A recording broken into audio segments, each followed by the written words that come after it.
There is a secret law, one that separates the rich from the struggling, the fulfilled from the frustrated. It has nothing to do with luck, nothing to do with your degree, nothing to do with the job title on your business card. It lives inside you right now, silent, waiting, infinitely powerful. And once you understand it, you will never look at work the same way again.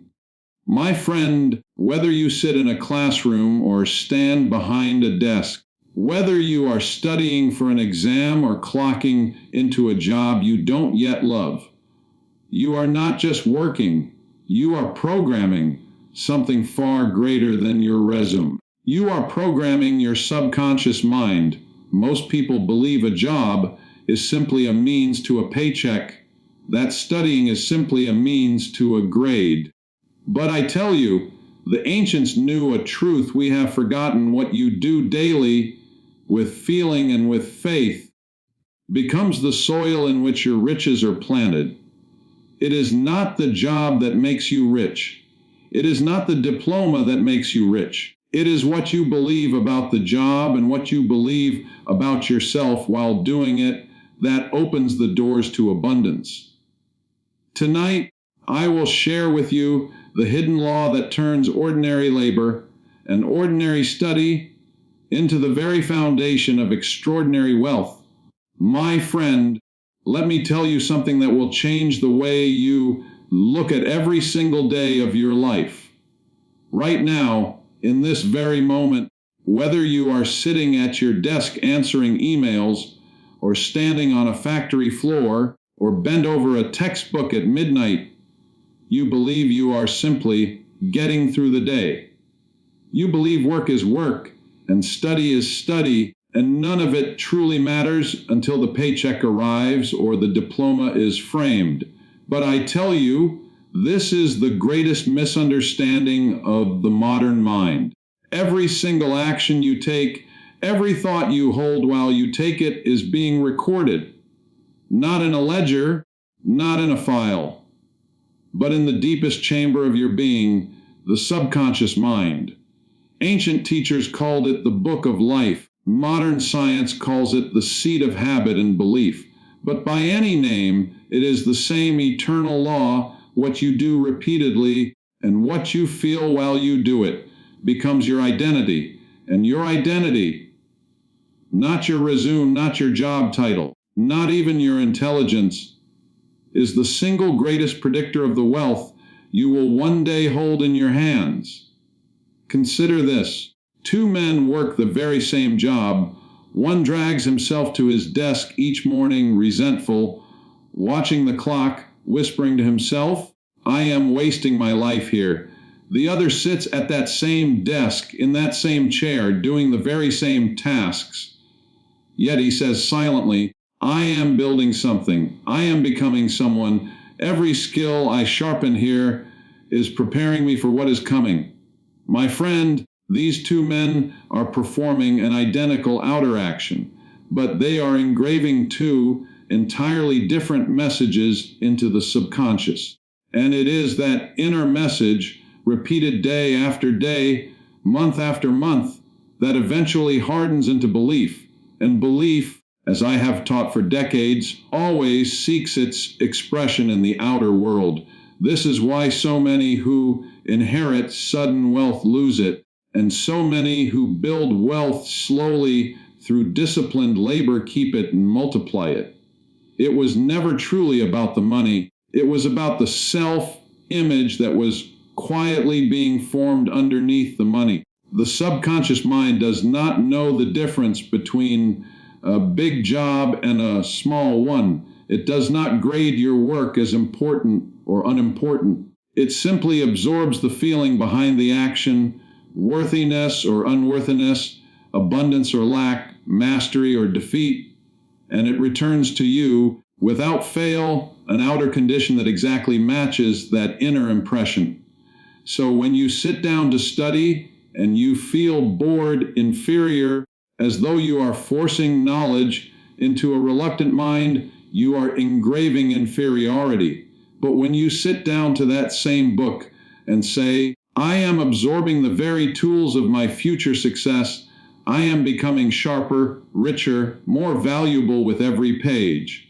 You are engraving mastery, and that engraving, my friend, cannot help but manifest. It must. It is law. Just as a seed planted in soil cannot help but grow into the exact plant its nature dictates, the impression you plant in your subconscious through your daily labor cannot help but grow into the exact conditions of your future life.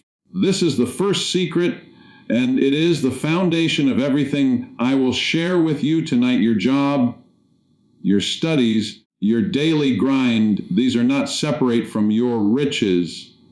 They are the very workshop in which your riches are being silently, invisibly, and irresistibly forged. My friend, now let us go deeper into a truth that most men and women never discover, though it operates in their lives every single hour of every single day.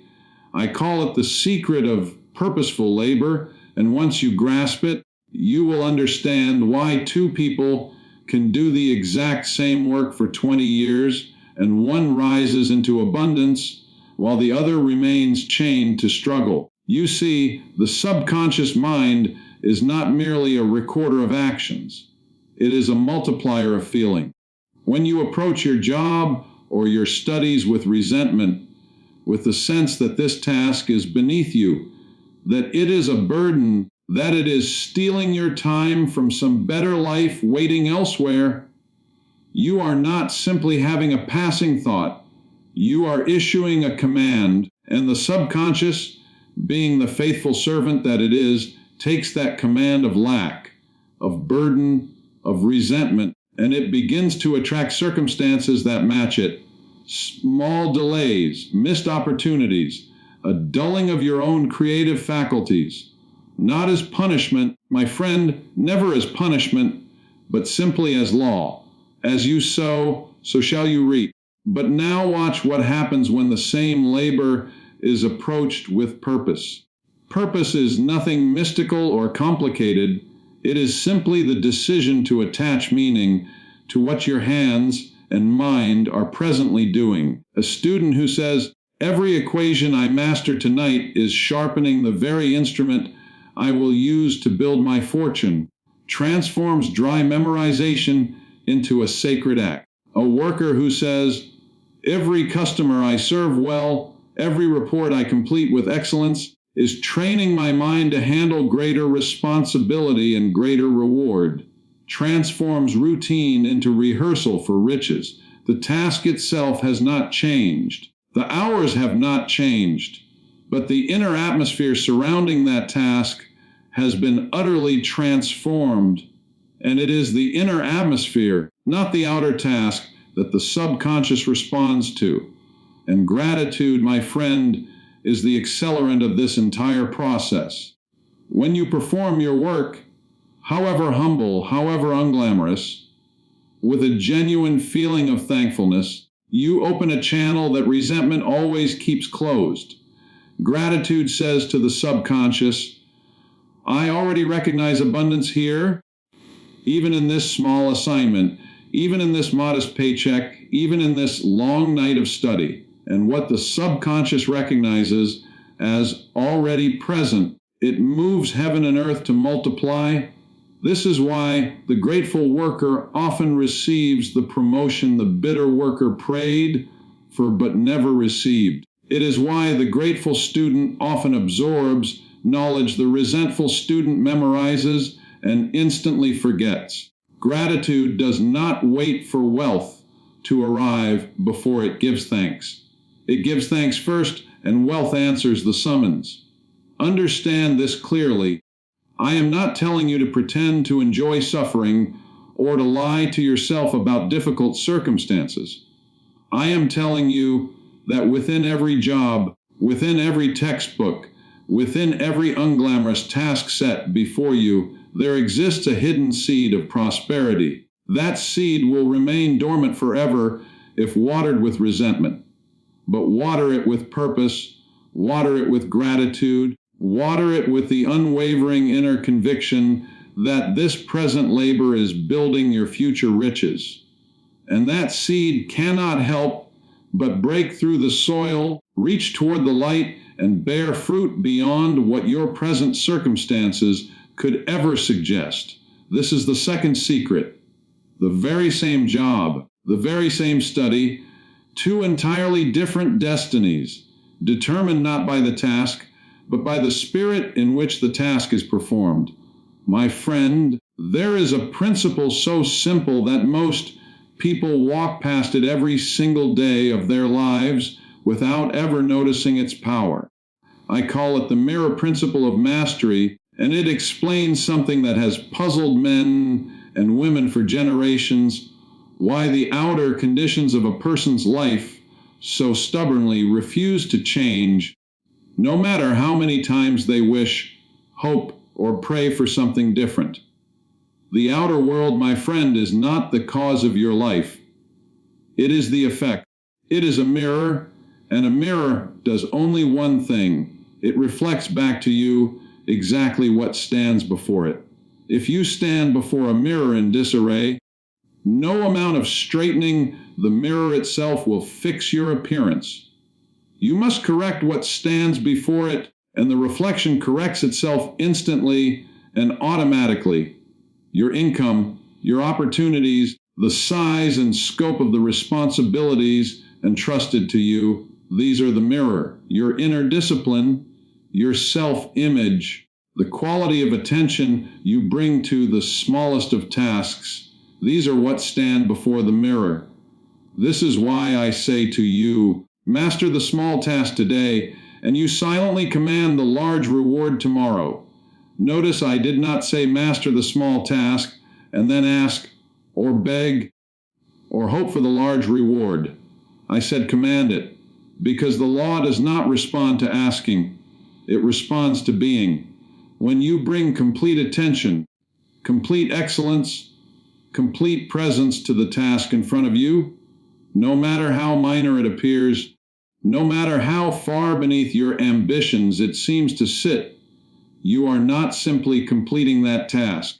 You are training the very faculties that will one day be required to hold something far greater. You are proving to your own subconscious mind, through demonstration rather than declaration, that you are the kind of person to whom large things belong. Think of the countless men and women throughout history who handled small responsibilities with such extraordinary care that larger responsibilities seemed to seek them out as though pulled by some invisible current. This is not coincidence, my friend. This is the mirror principle in perfect operation. The person who answers a single email with excellence, who studies a single unglamorous chapter with full concentration, who treats a modest task as though the eyes of destiny itself were watching, that person is quietly rewriting their own self-image. And self-image, as I have taught you before, is the blueprint from which the subconscious mind constructs your entire future. Conversely, the one who says, I will bring my best effort only when the stakes are worthy of me, has it entirely backward. They are waiting for the mirror to change before they will change what stands in front of it. And so they wait, and they wait. And the mirror, faithful to its nature, simply continues reflecting the same half-hearted image back to them year after year in the form of a life that never quite expands. So I say to you tonight, stop searching outside yourself for the door to greater income, greater opportunity, greater reward. That door does not exist outside you. It exists in the quality of discipline you bring to what is already in your hands. Sharpen the pencil before you demand the masterpiece. Master the modest job, the modest study session, the modest responsibility that sits before you at this very hour, and watch, without needing to lift a finger toward the outer world, how the outer world silently, inevitably rearranges itself to match the person you have quietly become. My friend, I want to share with you now a truth that has comforted and guided countless souls through their darkest, most uncertain seasons. The truth of divine timing. So often in life, we find ourselves in circumstances that appear on the surface to be nothing more than a holding pattern, a job that seems beneath our talents, a course of study that seems disconnected from our true ambitions, a season of waiting that seems, by every outer measure, to be wasted time. And in that season, doubt whispers to us, this is going nowhere. This has no purpose. This is simply delay standing between me and my destiny.